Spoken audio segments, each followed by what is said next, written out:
Hello, Kansas City, and welcome again to KUAW radio station. Mr. Walker, manager, owner. I'm Professor Smooth Jazz. You can hear my show on Thursdays, 5 p.m. to 6 p.m., and again, 7 p.m. to 9 p.m., and Friday, early in the morning, 2 a.m. to 3 a.m. How are you doing, Kansas City listeners? Today, we have a special guest, saxophonist Van Birchfield. Hello, Van. Hello, How do you? hello. I'm great. How are you today? I'm all right. So yeah, so you're from Alabama, it says here, near Yes, Birmingham. yes, sir. Just south of Birmingham, a little town we call Bessemer. Okay. And so I know you play sax, but you didn't start out playing sax though, huh? No, sir. I actually started playing the piano in the first grade when I was 6 years old, Mm-hmm. and then by the time I was 10, I was playing the guitar, and I Mm-hmm. loved music. Music was always in my family and in my home. But I went over to my grandma's house one day, and I was running around in the back closet, and I Mm-hmm. found an old saxophone, and I pulled that thing out, and I'd never played a saxophone, and I just started wailing on it. And Mm-hmm. my grandma said, "When did you learn to play the sax?" I said, "I've never touched one." She said, "Well, you need to go ahead and take that on home." So I've been playing ever since. Okay. And so whose sax was that? That was my Aunt Rhonda's. Oh, so she played sax or She played a little bit in high school, but she gave it up, and then they just left it in the closet.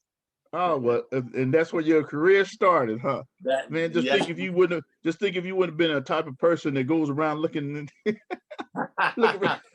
Well, I always say that God works in mysterious Oh, ways. yeah, that's true. That's true. That's true. So, it so you started playing in public school, but you didn't play the sax in public school starting out, did you? I started out. They tested me in fourth grade, Mm-hmm. and for a wind instrument or a trumpet. Mm-hmm. And when they heard me on the trumpet, they said, "No, no, no, you're gonna play a wind instrument." So they started me on the clarinet for about 6 months to maybe 8 months, Mm-hmm. and then I begged them to let me play the saxophone. Oh, okay. So that's how I started out in public school playing the clarinet and the saxophones. Okay. So now I was looking at your website, and what's this Kenny G? Uh, I guess the first time you Well, saw Kenny G, how that kind of. you know, I saw Kenny. I met him back. He was here in Birmingham back in the '90s, Mm-hmm. and I brought one of my horns just to get him to autograph it. Well, Mm-hmm. it so happened that my seat was right down front, and he comes walking down front and stood in front of me. Mm-hmm. And I was looking at his embouchure. That's how he holds his mouthpiece, and it's a little Mm-hmm. bit to the side. Mm-hmm. And most sax players play here, but he was here. And I was looking. He said, "You play?" And I said, "Yeah, I brought my sax. Would you sign it?" He said, "Yeah, meet me backstage." So anyway, he kept on with the concert. I went backstage, and they wouldn't let me in. So he comes walking out to get in a big, long white limousine. And my brother tasked me, said, "Man, play," to get his attention. Well, I grabbed my tenor and I just started wailing and ripping on it. And he stopped and he started walking toward me and he was clapping and said, "Let that man through." Mm-hmm. And the first thing Kenny G ever said to me was, "Do you mind if I see that horn?" And I said, "It ain't the horn, brother." And so he looked at that horn, he autographed it, and I said, "I sure appreciate that." He said, "Well, let me tell you, you have a great sound and a great tone, and you ought to really practice, and you could really go somewhere." I think is what he said. And Mm-hmm. from that moment on, he encouraged me almost 30 years ago. And but so, but there was also something else that also kind of yeah, caught your yeah, attention about Kenny G. Yeah, I did I, notice he did play the sax. I noticed that before watching videos but I never put it that other sax players. yeah, It's a right. little different. Yeah, I saw him on the Tonight Show, and he was talking about circular breathing. And that's a technique where you can hold a note a long time. And I learned that back in junior high. And when he said he thinks he could go about 20 minutes, I said, I think I can go 20 minutes. So I started practicing. Well, he set the record, I think 97 or 98. And it took me about 6 months because every time I practiced, I had to go past his 45 minutes. So I worked myself up to 1 hour and 8 minutes and 22 seconds holding that one note. I contacted Guinness and they said, well, come on, let's see what you got. So they had the judges and the cameras and all the sound recording equipment to make sure the note I started on, I couldn't go 5 decibels in volume higher, and I couldn't let it drop 5 decibels. I had to maintain that same volume and that same pitch. Well, on my first attempt, and that's the Guinness World Record, I actually went past Kenny's record by a couple of minutes, and they all started clapping, and I knew that I had won the record, and so I quit after 2 minutes of surpassing his. Man, that's an accomplishment. I can't even hold my head. It's a pretty neat little technique. I can give you an example if you'd like of what it's like. Okay. All right, here we go. I'm gonna plug my horn in.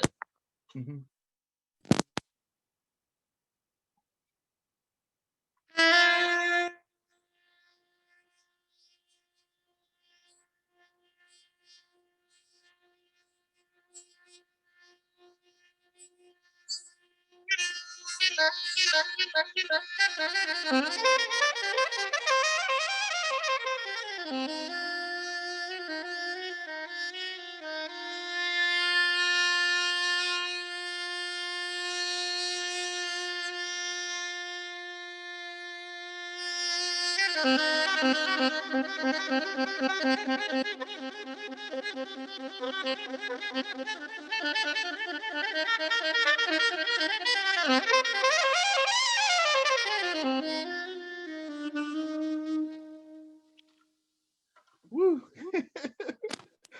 And that's just an example, you know, of what you can do when goodness. you're still holding that one note. You can actually play along and do different things. Oh man, that's something I just found out about you. Oh man, you're famous. No. Well, I know you're famous with from your music, you know. Well, thank you. You know, I used to tour all over the world with a lady there from St. Louis, Joyce Meyer Ministries. And she said, well, Van, just always remember, a big shot ain't nothing but a little shot away from home. So you also produce, you have 6 releases, the Christmas collection. So yes, you got some smooth jazz singles. So when did you kind of get into smooth jazz? Because I know you have some other kind of musical influences we talked about. Yes, sir. You know, I was born and raised, you know, here in Birmingham, and I was raised and cut my teeth on Cameo and Bar-Kays and Confunction and Rick James and Tina Marie. So I've got R&B and soul. They call me Blue-Eyed Soul, but I will say I started playing in churches and doing contemporary Christian and gospel for many, many years. And it's just been these last few years that I've crossed over into smooth jazz. And I'm still trying to make my music not have such of an R&B feel to it, but I'm trying to get it more of a smooth jazz flavor. Yeah, but you know, I think in this genre, we need other influences.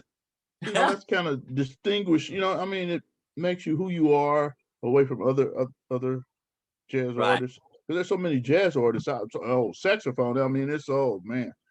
That's in the jazz world. That's the drug of choice. Is the saxophone. Yeah. Everybody plays the sax. So yeah, I like to. Go ahead.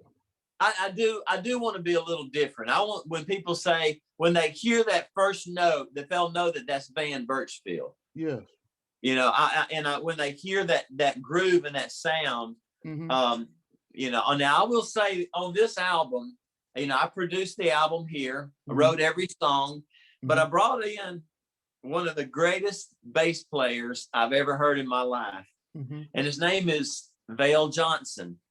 And if you've ever gone to a Kenny G concert, you can't miss Val. He's been on stage with Kenny for 35 years. And that man is up there just thumping. And so I called him up, but I said, I need some thumping, some good thumping bass on my new album. And so he came down from Nashville, spent a few days here, and he recorded every track of bass on my new album. So, okay. Yeah, he really adds a lot to it. So you've been to Kansas City? Have you? Many times. I love Kansas City. Lee Summit, I love Kansas City. Oh, okay. Yeah, Fenton, I love going over to St. Louis, and Fenton, I've been there many times. Yeah, so you know the area, huh? Yes, sir. Now, some people artists, when I'm talking to, and they're not familiar, sometimes they get it mixed up with Kansas City, Kansas. Yeah, no. Well, so now there's a border there. It's Kansas City, That's right. And Kansas City, Kansas. Yeah. In fact, my brother Varick and his family live just about 30 minutes outside of Kansas City. Oh, okay. Yeah, Missouri. So you also been to the White House, played for the. Yeah, I had performed one of in a big gala event in Birmingham, and it just so happened that the governor and his wife and his daughter was there. And I had played a few songs off of one of my Christmas albums. It was around the holiday season. And they came up to me and asked if they could buy a copy of my Christmas album. And I did, and I gave them my business card. And it wasn't 6 months later, I got a phone call, and they're saying, hey, there's a lot of campaigns and campaign trail, a lot of presidential people coming in. Can you come and play for our big banquet, our big dinner, our big fundraiser? So I did, and the people there were some folks from the White House, and they loved it, and they called me the Christian Kenny G. And so I said, well, I can come to the White House and I can play. And they said, well, if you would just come and play what you did tonight, we'd love it. And so they invited me back four more times in a row. So it was an honor to be able to go to play in the White House, up in that great big grand ballroom. Oh, okay. The East Room. Okay. Now, how did you end up meeting Adam with Intervision? Adam, a good friend of mine, and she's a dear, sweet friend. Her name is Kim Scott. She and I, we started back years ago with the Jazz in the Parks. And we were backstage once, and Kim was telling me that she's going to get into smooth jazz. And I said, well, great. I said, you ought to do really good at it. And she said, yeah, I'm going to try it. And she said, because she was classically trained. Well, her first album did good. And then her second album did even better. And I'm like, Kim, what's going on? She says, well, there's this guy, his name is Adam Levine. And I would love to introduce you to him because he can really help. And so Kim Scott is the one who kind of gave me the connection there. And I've known Adam now for a couple of years, and I just think he's a great guy. And he's a really good, solid, down to earth, honest guy. It's kind of funny because when I looked and saw you from Birmingham, I said, I'm gonna have to mention and see if you know Kim, because we interviewed her a little bit ago. Kim is a sweetheart. That's my buddy. Actually, me and my cousin, we drove down to Birmingham. It was I'm trying to remember, it was one of those park events. Jazz in the Park. It was where the historical something to do with Martin Luther King or so. It was some kind of some event they had, because they had opened a new theater or something like that, and they were showing Black history films, documentaries and things like that. So and the food was great, because I don't know, it was some kind of corn or something. And, man, you must have got corn casserole. Something with some rice or something. I don't know. I asked the guy, I asked the vendor, I asked him, I said, well, I've never tried that before. And so he said, "Oh yeah, man, this is good." So, well, I think we had fish and something else. You know, had some vendors there, and it was really good. It's just like Kansas City. You can't beat that barbecue, but you gonna come to South, you gonna get some good soul food. Oh, We used to do um, potluck suppers over at St. Joseph, and Brother Abraham Woods, he was very instrumental in the civil rights marches. Brother Calvin and Brother Woods, he always used to ask me to come play. He said, "Brother Burchfield, you what we call blue-eyed soul." And so we used to have some great times over at the potluck suppers at St. Joseph's. Okay, yeah. So, so you have some other interests, and you're not only pretty good with the sax, but what about this golfing game you got here? Yeah, I've been playing about 30 years. I've always loved the game of golf. It's such a wonderful mind controlling type of a thing. We all have the physical ability to take a golf club and hit a golf ball, but to mentally see it and want it to go to a certain spot on that green, it takes practice and dedication. And I just love being able to have a challenge in my life and reach that challenge and reach that goal and keep pressing on, as they say. Okay, so how many hole-in-ones have you? I've had 2 hole-in-ones. I've had a couple that rolled right up, but I wasn't lucky like Tiger Woods. It didn't roll on in. Mine stayed on the lip. So, but I've actually been. I won a long drive competition for the longest drive.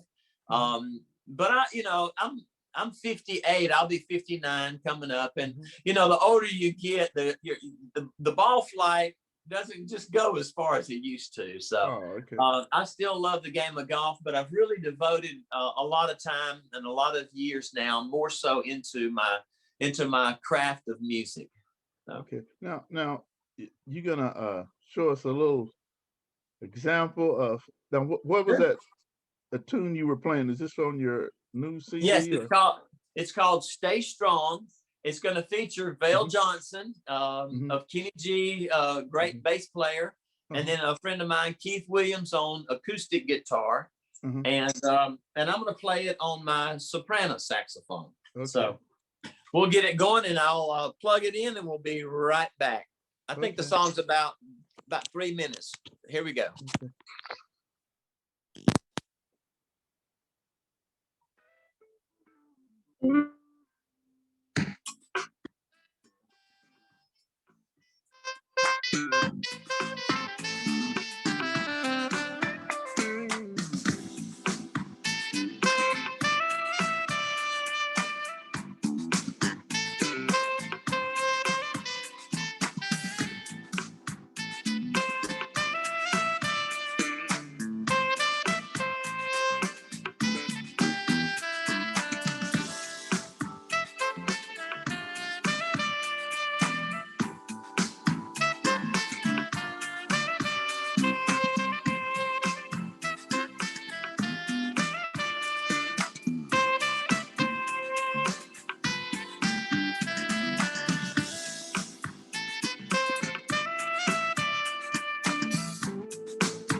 thank you. Yeah, I like that song. I said thank you.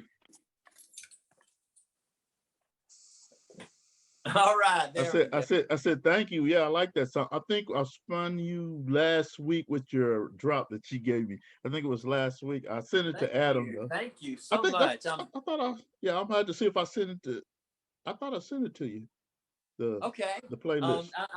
I may check. You know, Yeah. I'm just so honored, you know, to be able to produce a song here and then it go all over the world. And actually people like it and enjoy it. That's Oh my yeah. goal, is that my music would influence people in a positive way. Just I was just getting ready to ask you that. What is it that you like, to accomplish with your music? So you already answered my question.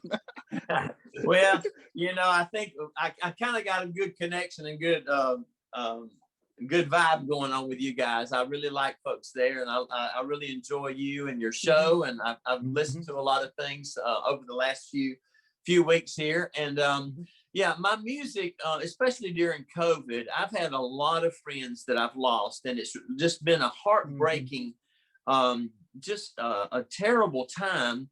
And there's a lot of people who have been depressed and upset. And so I wanted the album to come out at a time that could uplift people's spirits. I know music has changed my life when I was in the gospel realm. Just one song changed my life. And so I wanted the title to be positive, and I named it Keep Pressing On. And the song titles are We Can Do This, You Can Do It, Stay Strong, Changes Are Coming. You know, I've got a lot of good titles on these songs to uplift people. And then I'm just getting ready to do songs it's called Vann Burchfield Songs of Hope and Inspiration. And that's going to be my gospel album that I'm doing. And it should be out sometime mid-July. Oh, okay. Yeah. And some of those selections, like on Wednesday, I kind of, that's some people not in church. So I use Wednesday and Sunday. Sometimes I'll mix in jazz artists have titles, gospel selections, and things like that. So that's what I like to use for my Wednesday night show. And that's what Stay Strong. I remember Keep Pressing On. Some of those selections I would use because that goes along with the what I'm trying to play at that time. Well, hey, you're following exactly what we're supposed to do. You know, Jesus wasn't all in the sanctuaries and in the temples all the time. He was out there with the tax collectors, and he was out there with everybody. So yeah. So that's a good thing you got going there. That's great. Okay. So did you start out playing in church? I did. Yes. Okay. Yeah. Oh, yeah. A lot of artists started out. I just talked to a David Dyson. Oh, okay. The bass player. So he said he was telling me that his mom was in the ministry of, I think he said minister or something, and so she didn't want him to play the kind of secular music, and so his dad would say, "Let the boy play, let the boy play." Hey, we can be a light anywhere we go, Yeah. And I just love the fact that music can get us in places, that a lot of folks can't go to. So okay. Well, can you give us that info on your website where you can be reached? And sure. The best way to find Vann Burchfield, and it's Vann with two N's, VANN, and then Burchfield is BURCHFIELD. And if you just go to Google and type in Vann Burchfield, you can go to my YouTube channel, you go to my iHeart radio station, Apple Music, Spotify. You can go anywhere in the world and download my music for free. If you want to get the best sounding, the best quality music, is you just go to my website at vanburchfield.com, and I'll autograph you a copy and we'll send it to you, and it'll be the best sounding CD music you can get. Okay, well, I'm waiting. Mr. Walker, we're gonna send you our address so we can. Well, I'll personally sign it to you, brother. They call you professor, but I call you doctor. Oh man, I hear that, Mr. Walker. I got another title now, so I want you don't forget that now. So okay, hey, and you have a nice day. Thank you for calling. Thank you. You didn't run into that weather though. Remember, I was talking to you about that's that weather. Right. It went a little bit north, and I went a little bit south. So thank you so much. Yeah, because All right. You have a nice day. Yeah, anytime y'all have jazz festivals, man, I'd love to come up. We have a great time. Okay, because they looking forward to having some. We got the Jazz District down there, you know. Oh, that's right. Oh, I love that place. It's beautiful. Yeah. Lights. Oh, it's wonderful. All right, man. Well, y'all have a great day. Thanks again for having me. And you too. Bye-bye. All right, take care. You too. Bye-bye.